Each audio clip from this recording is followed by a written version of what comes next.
Siapa kalian? Public speaker. Public speaker? Enggak pernah. Halo teman-teman, selamat siang ya. Selamat datang di channel YouTube saya. Kali ini saya berada di lapangan Victory Causeway. Seperti biasa saya kumpul sama teman-teman ada di belakang saya ya. Nah, ada belakang saya ini lagi ada acara yaitu perkumpulan untuk belajar di publik, yaitu kelas public speaking yang diadakan oleh komunitas YouTuber Hongkong. Bagi teman-teman yang penasaran, pokoknya let's stay terus di video saya. Terima kasih dan selamat menonton.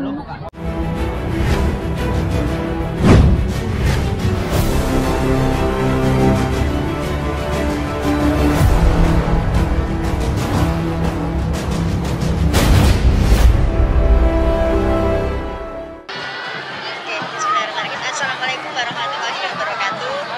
Aduh, 5 kali pertemuan saya dedek guys. Sumpah, dedek banget momennya menghadapi orang-orang.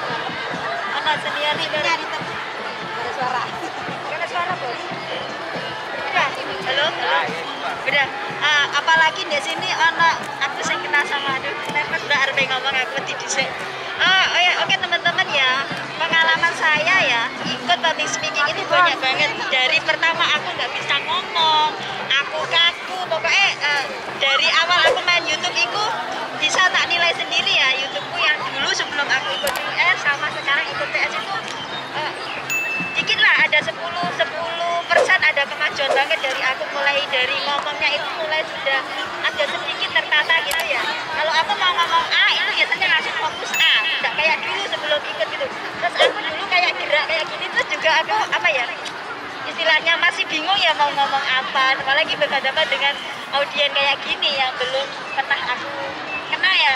Cuma tahu itu aja Mbak Bi aja ya di sini yang paling aku kenal. Semuanya belum aku kenal. Itu sama Mbak itu sutradara yang main film itu. Ya, halo. Pengalaman saya pokoknya ikut public speaking itu keren banget, oke banget. Kalian semuanya ya mbak-mbak, nanti ndak akan menyesal gitu loh ikut di sini. Itu pengalaman saya yang saya alami selama 5 kali pertemuan utang 1 tadi. Karena nanti di akhir acara sampean akan diberikan kejutan. Pokoknya setiap kali di public speaking itu tiap minggunya itu pasti ada surprise yang kalian nggak akan ngerti. Jadi siapkan aja ini ya mentalnya kalian. Nanti dari Bos Sandro itu nggak tahu minggu ini sekarang kalian dihadapkan dengan kayak gini ya. Kalian pasti apa sih harapnya ngomong apa sih, apa yang mau siap nggak mentalku? Kuat nggak aku berhadapan dengan orang-orang yang belum aku tahu. Nanti aku mau ngomong apa gitu loh. Pokoknya di sini pasti aku duduk banget. Iya bener. Mbak aja dedek sama aja nyawang iki mbak. Tenang aja. Sama aja nyawang bosnya, sama nak nyawang bosnya harus ngomong mesti bingung. Sumpah mesti bingung. Soalnya apa, sama mesti mikirnya wah bosnya nyawang aku grogi dhisik. GR dhisik mesti. Jadi sama bos malah anak buahmu ngomong ya. Aja lah. Ya. Oke. Pertama, saya mendapatkan pengalaman banyak banget dari public speaking. Mulai dari aku nggak bisa ngomong, sekarang aku berani ngomong di depan orang-orang. Pokoknya malu itu tak buang jauh-jauh gitu loh guys. Terus pokoknya aku saiki orang berizin, aku kudu kebal, aku harus yakin bahwa aku juga bisa gitu loh. Masa public speaking ini keren loh. Dari pertama cuma 5 orang ya, sekarang 1, 2, 3, 4, 5, 6, 7, 8 orang. Berarti dari teman-teman itu sudah tahu ya apa yang akan aku lakukan nanti di public speaking. Waktunya habis dan terima kasih buat public speaking chapter yang kedua, keren banget, tepuk tangan. Kalian pasti bisa ya lebih dari kita. Pastilah, karena apa, teman-teman pasti sudah tahu di public speaking yang pertama apa aja kan, suksesnya ya enggak. Oke, semangat. Komunitas YouTuber Hongkong nggak pernah mati gaya. Oke, dadah. Assalamualaikum warahmatullahi wabarakatuh. Terima kasih. Ada keberanian bos. Jadi ya kayak gitu ya. Jadi waktu dibatasin, suruh ngomong, suruh nyampein. Itu chapter pertama harus begitu. Jadi nanti ketika kalian datang lagi ada chapter pertama yang datang pasti harus ngomong juga, dan mereka harus tak kasih timer. Harusnya materinya lebih padat supaya dia bisa sampein. Tapi oke. Dan ini nanti semuanya bagian ngomong di sini. Jadi Jadi pasti nanti kalau agak ekstrim dikit kita bawa ke tengah gitu kan, bawa speakernya ngomong. Intinya saya kepingin tidak hanya kalian di public speaking sebagai pembicara, tapi nantinya akan menelurkan speaker-speaker baru. Artinya sampean ilmunya apa, prakteknya gimana. Hari ini Mbak Eva nggak datang. Nanti materi selanjutnya itu bisa mereka yang bawain. Dan nanti di public speaker yang ketiga, public speaker yang kedua lah yang bertanggung jawab. Harapannya seperti itu. Oke, materi pertama kita langsung buka. Kemarin yang bisa buka modul ada nggak? Semuanya bisa buka modulnya nggak? Nggak bisa dua. Samen bisa? Samen nggak bisa? Samen bisa?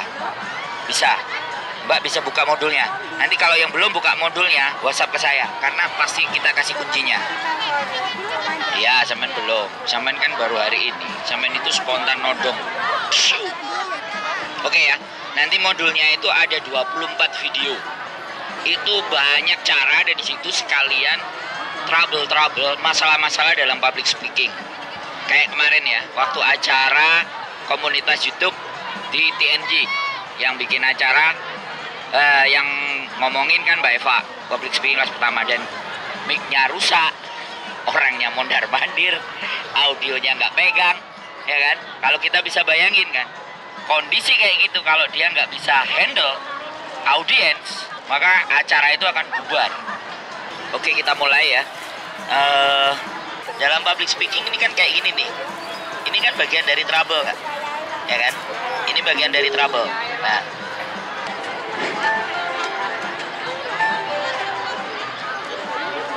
berbicara itu menurut saya memang seperti itu.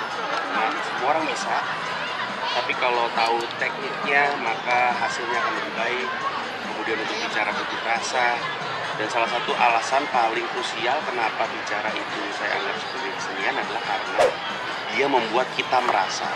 Seperti ngelihat sebuah lukisan, seperti ngelihat patung atau lagu ataupun pertunjukan komedi.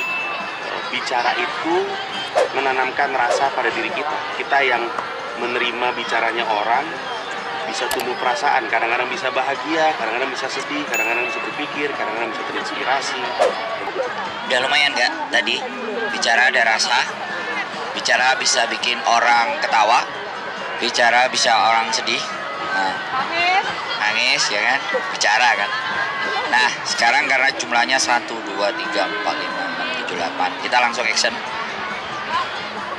Jadi materi pertama buat kalian diceritakan, ya kan, diceritakan hal-hal yang baik, yang buruk pada saat kalian hidup.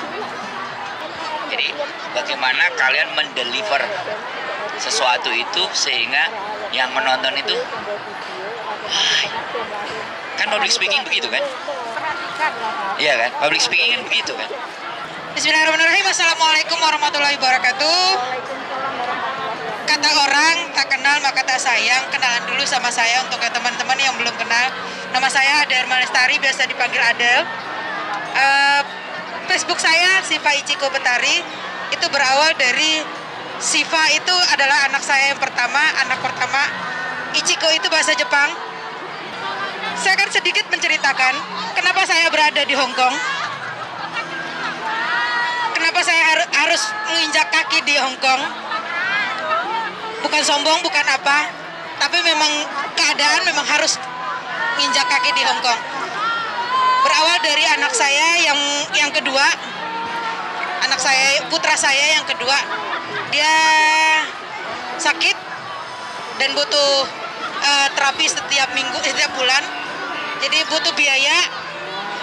Dan sebelum umur 5 tahun, anak saya harus mau nggak mau harus dioperasi.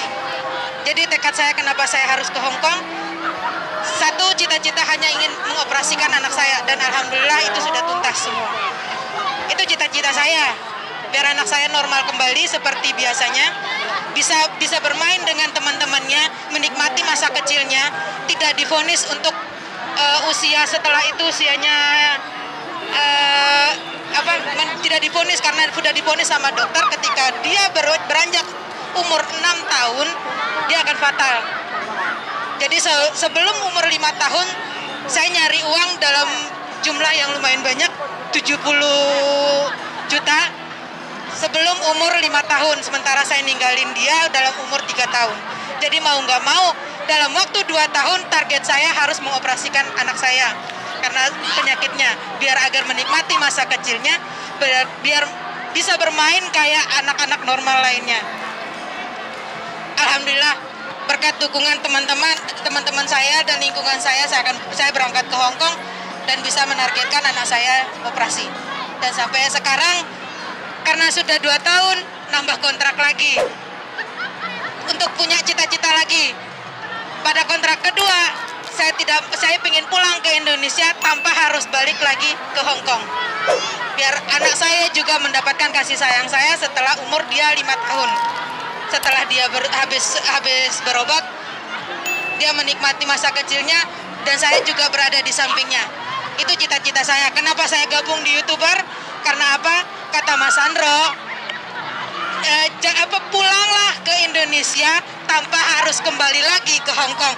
Jadi saya mengandalkan waktu saya untuk belajar dan menggali ilmu di teman-teman semua agar saya tidak akan balik lagi ke Hong Kong dan mendampingi anak saya. Sudah berapa menit? Kalau udah boleh lambaikan tangan. Oke. Berharap untuk teman-teman juga ketika ada waktu longgar seperti ini, waktu libur, bukan dalam arti kita tidak butuh istirahat, tapi menikmati dengan sangat bahagia berkumpul dengan teman-teman yang satu server, yang satu tujuan, itu akan membuat kita bahagia. Ketika kita berkumpul dengan orang-orang yang tidak sejalan, itu akan ngandet di jalan dan akan tetap standby di Hong Kong. Tidak akan bisa pulang, bukan tidak akan pulang ya, pulang tapi akan balik lagi ke Hong Kong. Tepuk tangan. Tepuk tangan untuk kita yang semangat. Terima kasih. Wassalamualaikum warahmatullahi wabarakatuh. Ya cukup. Karena ada ketika kita jadi pembicara yang baik, maka kita juga harus jadi pendengar yang baik. Kalau kita tidak bisa menjadi pendengar yang baik, maka kita pun juga tidak akan menjadi pembicara yang baik. Halo semuanya, assalamualaikum warahmatullahi wabarakatuh. Sudah pada kenal dengan saya atau belum? Perkenalkan dulu, nama saya Cerewet B. Teman-teman kira-kira bertanya nggak kira-kira kenapa nama saya Cerewet B? Sebenarnya ada sedikit cerita ya dari nama saya Cerewet sendiri. Karena dulu bapak saya itu menganggap saya itu cerewet, dan suatu hari itu saya tuh nyari nomor telepon di nomor HP bapak saya itu nggak ketemu, dan saya telepon sendiri yang berbunyi kok namanya Cerewet katanya. Dan tawonnya itu katanya saya tuh setiap hari kalau mau apa-apa itu nggak rewel, kayak tawon gitu loh. Jadi ini nggak bener, itu nggak bener, jadinya itu jadi tawon. Jadi begitulah saja. Oke teman-teman, ternyata derdek juga di sini. Oke, saya mau cerita sedikit saja kenapa saya bergabung dengan komunitas YouTuber Hong Kong saja ya. Karena saya merasa saya butuh belajar, saya butuh teman banyak, dan saya juga mendapatkan wawasan banyak sekali di sini. Terutama saya waktu dulu awal-awal saya bikin YouTube, itu teman-teman saya nggak mendukung dan saya dijauhi. Jadi saya putuskan kalau orang-orang, mungkin teman-teman terdekat sendiri meninggalkan kita, jadi satu langkah yang harus kita jalani yaitu bergabung dengan satu teman yang satu misi gitu saja. Jadi ya, ada pertanyaan kira-kira?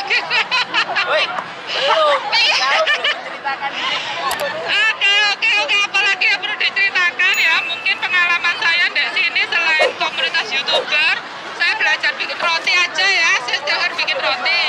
Ceritanya dulu itu kenapa kalau saya bikin roti, karena terpaksa. Saya nggak pernah terpikir sebelumnya kalau saya tuh bisa bikin roti atau bikin ya seperti ini, tapi karena terpaksa saya bekerja dan majikan saya tiba-tiba membelikan oven untuk saya. Jangankan untuk berpikir membuatnya ya waktu itu, untuk berpikir saya bisa aja nggak berani pegang ovennya aja, saya takut meledos dulu tuh waktunya. Tapi karena majikan saya selalu mendukung saya, memberikan kesempatan kepada saya, biarpun rasanya nggak enak, itu tetap bagus. Dan saya yakin waktu dulu pertama bikin roti pun juga nggak enak. Dan sampai sekarang saya merasa ya belum sempurna tapi sudah bisa. Jadi keyakinan itulah yang saya bawa sampai sekarang menjadi YouTube. Saya yakin kalau saya terus belajar belajar, nggak menyerah, suatu hari saya pasti akan bisa. Itu saja. Asalkan saya terus berjalan di hal positif, dan saya terus belajar dan belajar dan belajar, pasti hasilnya akan baik. Dan satu lagi yang saya tekankan waktu itu dan saya bawa sampai sekarang, kalau kita melakukan hal yang baik, insya Allah nanti hasilnya yang baik. Tugas kita hanya melakukan hal yang baik dan berbagi kebaikan itu aja. Itu kalau saya. Jadi setiap hari dulu saya bikin roti juga seperti itu. Setiap kerja saya dengerin tutorial itu di HP sambil kerja, sambil apa. Ya dulu tuh sering gagal juga. Gagal coba lagi seperti saya bikin YouTube. Dulu saya belum ketemu Pak Sandro, dulu saya belum ketemu komunitas YouTuber Hongkong. Apa yang saya lakukan? Saya take action dulu, saya melangkah satu langkah dahulu. Tentang nanti hasil, itu pikiran saya nanti. Dulu saya juga masih bingung, ini kejar jangka yang gimana, kan pasti teman-teman juga begitu kan? Apa yang harus saya lakukan dulu? Dulu banyak sekali kebimbangan. Sampai banyak rumor-rumor yang di luar itu, tapi ternyata yang perlu kita tekankan pada diri kita yaitu satu, mindset ini yang harus kita bangun terlebih dahulu, apapun itu. Karena setelah teman-teman sudah masuk di komunitas apapun, kita bekerja dimanapun, pasti hidup itu adalah pilihan kan? Mau pilih yang jalan mana, baik atau enggak tergantung kita. Jadi mindset itu yang harus kita bangun terlebih dahulu. Dan setelah itu saya bertemu dengan Mas Sandro, bertemu dengan teman-teman kalian yang luar biasa. Akhirnya saya menemukan apa yang ingin saya mau ke depannya. Jadi kesuksesan nanti yang menentukan juga diri kita sendiri, gitu saja. Jadi kalau kita belajar dan belajar lagi, insya Allah nanti hasilnya akan luar biasa. Menunggu hari aja ya Pak Sandro ya. Mungkin nambahkan Pak Sandro.